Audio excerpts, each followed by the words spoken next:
Hotep brothers and sisters, and welcome to floor 18 of Oran's Black Museum. Here on floor 18, we will be looking at black and African American postcards. Postcards or postcard is a piece of thick paper or thin cardboard, typically rectangular, intended for writing and mailing without an envelope. Non-rectangular shapes may also be used but are rare. There are novelty exceptions, such as wooden postcards, copper postcards sold in the copper country of the U.S. state of Michigan, and coconut postcards from tropical islands. In some places, one can send a postcard for a lower fee than a letter.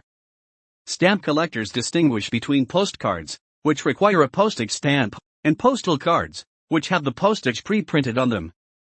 While a postcard is usually printed and sold by a private company, individual or organization, a postal card is issued by the relevant postal authority, often with pre-printed postage. Production of postcards blossomed in the late 19th and early 20th centuries. As an easy and quick way for individuals to communicate, they became extremely popular. The study and collecting of postcards is termed deltiology, from Greek deltion, small writing tablet, and English logy, the study of. Historical overview. 1840 to 1864. Lipman's postal card. Cards with messages have been sporadically created and posted by individuals since the beginning of postal services. The earliest known picture postcard was a hand-painted design on card created by the writer Theodore Hook. Hook posted the card, which bears a penny black stamp, to himself in 1840 from Fulham, part of London. He probably did so as a practical joke on the postal service, since the image is a caricature of workers in the post office. In 2002, the postcard sold for a record £31,750. In the United States, the custom of sending through the mail, at letter rate, a picture, or blank card stock that held a message, began with a card postmarked in December 1848 containing printed advertising.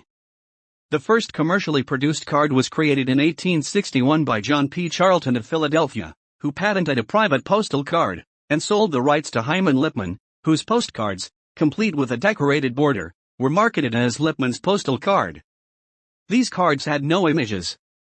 While the United States government allowed privately printed cards as early as February 1861, they saw little use until 1870, when experiments were done on their commercial viability.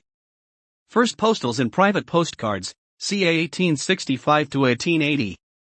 A Prussian postal official, Heinrich von Stephan, first proposed an open post sheet made of stiff paper in 1865. He proposed that one side would be reserved for a recipient address, and the other for a brief message. His proposal was denied on grounds of being too radical, and officials did not believe anyone would willingly give up their privacy.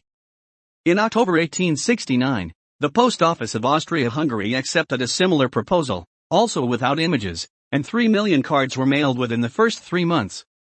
With the outbreak of the Franco-Prussian War in July 1870, the government of the North German Confederation decided to take the advice of Austrian Emanuel Hermann and issued postals for soldiers to inexpensively send home from the field.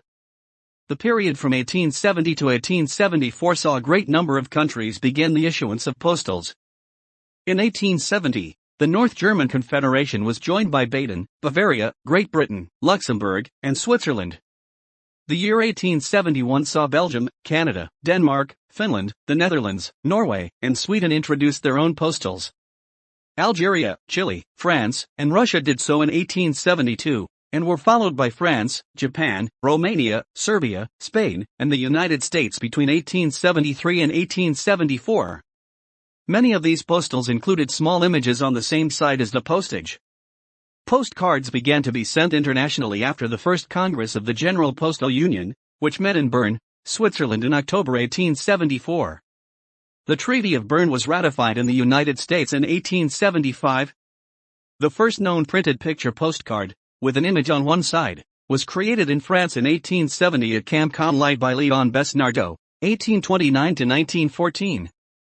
Conly was a training camp for soldiers in the Franco-Prussian War.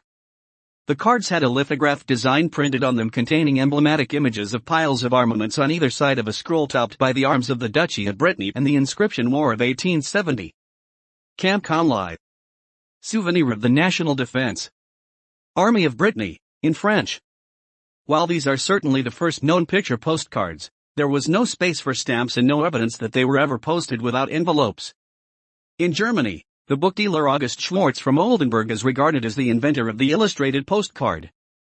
On July 16, 1870, he mailed a post correspondence card with an image of a man with a cannon, signaling the looming Franco-Prussian War. In the following year, the first known picture postcard in which the image functioned as a souvenir was sent from Vienna. The first advertising card appeared in 1872 in Great Britain, and the first German card appeared in 1874.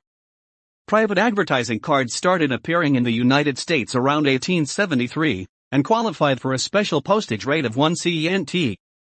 Private cards inspired Lipman's card were also produced concurrently with the U.S. government Postal in 1873. The backs of these private cards contained the words correspondence card, mail card or souvenir card, and required 2-cent postage if they were written upon. Thank you, God bless you. And may the rest of your life be the best of your life. Oran D. Belgrave.